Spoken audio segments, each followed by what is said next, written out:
How to face poverty and wealth the Stoic way. Imagine this. One man sits in a palace surrounded by gold, marble statues, and endless servants ready to obey his command. Another man sleeps on the floor of a small, dimly lit room with only a cloak to cover himself and a crust of bread for dinner. Both men, though living at opposite extremes, can be equally free or equally enslaved. Because to the Stoics, freedom was never about what you owned or lacked.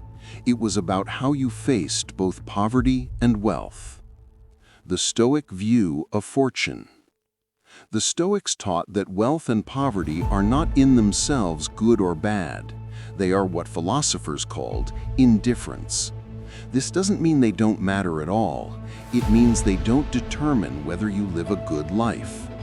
Marcus Aurelius, the emperor of Rome, who had everything that could tempt a man, wrote in his Meditations, "Receive wealth or prosperity without arrogance, and be ready to let it go." Seneca, one of the richest men in Rome, warned his students, "It is not the man who has too little, but the man who craves more that is poor." And Epictetus, who was born into slavery and owned nothing, taught his followers, "Wealth consists not in having great possessions, but in having few wants." 3 men, 1 emperor, 1 senator, 1 slave. Yet they all agreed on one truth. It is not money that makes us rich or poor. It is our attitude toward it. Poverty, the fear we cannot escape. Let's begin with poverty. For most of us, the idea of losing everything is terrifying. We imagine homelessness, hunger, humiliation. We equate poverty with failure. But the Stoics saw poverty differently. Seneca would deliberately practice poverty. For several days each month, he would eat coarse bread, wear rough clothes, and sleep on the floor. He asked himself, "Is this what I feared?" By choosing poverty voluntarily, he removed its power to frighten him. He discovered that life stripped down to the basics was survivable, sometimes even liberating. Epictetus reminded his students that no one is truly poor who has enough to live and a mind at peace. He had known real poverty, sold as a slave, beaten, and denied even the dignity of freedom. Yet his wisdom outshone that of wealthy Roman nobles. He showed that poverty cannot chain the soul of a free man. For the Stoic, poverty was a teacher. It taught humility. It stripped away illusion. It revealed what is truly necessary. If you can face poverty without fear, then no loss can break you. But what about wealth? If poverty frightens us, wealth seduces us. It promises comfort, respect, even happiness. Yet the Stoics warned, wealth is a more dangerous test than poverty. Seneca wrote, "It is not the man who has little, but he who desires more that is poor." Wealth feeds desire. The more you have, the more you want. It creates dependence, addiction, restlessness. Marcus Aurelius, despite his throne, constantly reminded himself, "A man's worth is no greater than his ambitions." If your worth comes from money, what happens when it disappears? If your identity depends on wealth, who are you without it? The Stoics did not reject wealth. They simply refused to worship it. If fortune gave them riches, they accepted them with gratitude. If fortune took them away, they let them go without despair. To own wealth without being owned by it, that was the Stoic challenge. Indifference and virtue. The heart of Stoic teaching is this: wealth and poverty are indifferent. What matters is virtue, wisdom, courage, justice, and self-control. You can be poor and live nobly. You can be rich and live shamefully, or the reverse. Wealth gives you more opportunities to act, but it does not guarantee wisdom. Poverty restricts you, but it cannot rob you of courage or justice. Epictetus said, "Wealth is neither good nor bad, but the use of wealth is either good or bad." If wealth makes you generous, just, and disciplined, it serves virtue. If poverty makes you resilient, humble, and strong, it serves virtue. The measure of life is never your bank account. It is the quality of your soul. So, how can we face poverty the Stoic way? 1. Practice poverty. Like Seneca, deliberately live with less for a time.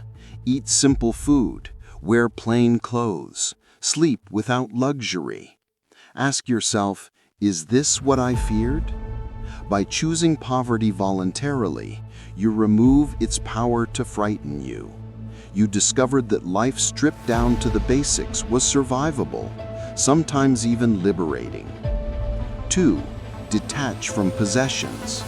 Walk through your home and remind yourself, everything you see can be taken tomorrow. Can you still live well without it? 3. Focus on what cannot be taken.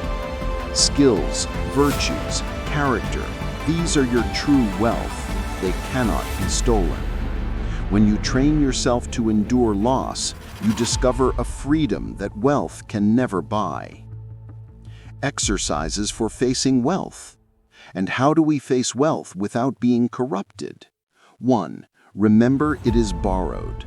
Marcus Aurelius wrote, "You have been given wealth for a time. When nature asks for it back, return it without resistance." 2. Practice generosity. Wealth is dangerous when hoarded, but enabling when shared. Use it to help others, not to feed vanity. 3. Stay simple. Seneca, despite his riches, often ate plain meals and lived modestly. He warned against being enslaved by luxury. 4. Reflect on death. Memento mori. Remember you must die. When the grave awaits, how much do your riches matter? Wealth should be a tool, not a master. A servant, not a god. Modern applications. Now let's bring this wisdom into modern life. If you're struggling financially, the Stoics would not tell you to simply accept injustice or stop working hard. They would tell you, don't let poverty rob you of dignity. Your value is not measured by salary or possessions, but by your actions. If you're wealthy, the Stoics would not tell you to give it all away and live as a beggar. They would tell you, use your wealth wisely. Do not let it corrupt your soul. Do not let it make you arrogant, wasteful, or blind to what truly matters. In both cases, the question is the same. Are you free or are you enslaved? By fear of poverty or by desire for wealth? The Stoic path is neither poverty worship nor wealth worship. It is contentment. Contentment with enough, contentment with virtue, contentment with living in accordance with nature. Epictetus said it clearly. Wealth is not having many possessions, but having few wants. The fewer your wants, the richer you are, no matter your bank account. A story of two men. Let's end with a story. Imagine two men. One is poor, living in a small room, eating bread and water, but he is cheerful, grateful, and free from fear. The other is rich, living in a mansion, with banquets and luxuries, but he is restless, anxious, and always wanting more. Which one is truly wealthy? The Stoics would say the poor man, because he owns his desires, while the rich man is owned by them. Wealth is not what you hold in your hands, it is what you hold in your heart. So whether you find yourself with little or much, remember, wealth and poverty will both test you. one by taking away, the other by giving too much. Your task as a Stoic is not to cling to either, but to rise above both, to live in such a way that fortune cannot shake your peace. If you are poor, stand firm. If you are rich, stay humble. If you lose everything, remember that you still hold the greatest treasure, your virtue. As Marcus Aurelius said, the universe is change. Our life is what our thoughts make it. We cannot control what fortune gives or takes, but we can always control how we respond. That is the secret to facing poverty and wealth the Stoic way. If you found wisdom in this reflection, remember, like Marcus Aurelius writing His meditations, journaling these truths helps them live in your heart. So tonight, ask yourself, what is my true wealth? And if you'd like more Stoic lessons to guide you through life's trials and temptations, don't forget to like, share, and subscribe. Your journey toward freedom of the soul is just beginning.